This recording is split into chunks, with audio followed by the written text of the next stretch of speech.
মানুষের জীবনকাল সে কত বছর বেঁচে থাকলো তার উপর নিরূপিত হয় না। নিরূপিত হয় সে কত সৎকর্ম করেছে তার দ্বারা। পৃথিবীর উপকারে লাগতে পারে এমন কিছু মহৎ কর্ম না করেও মানুষ দীর্ঘজীবী হতে পারে। এইরূপ ব্যক্তির জীবন মূল্যহীন এবং তাদের মৃত্যুর সঙ্গে সঙ্গেই তারা বিস্মিত হয়।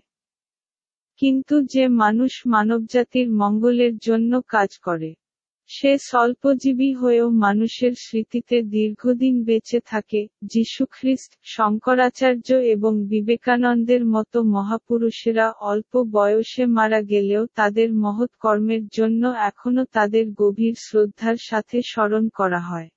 The value of man's life is measured by the number of years he has lived, but the number of good deeds he has done. A man may live a longer life without doing any noble task for the good of the world, but such life is useless and such a man is forgotten as soon as he dies. But a man who does noble work for the benefit of mankind lives in the memory of the people even long after his death, though he may live a short life here. Great men like Jesus Christ, Shankaracharya and Vivekanand died young, but they are still remembered with great reverence on account of their noble deeds. Thank you for watching. Please subscribe to the channel to get new updates.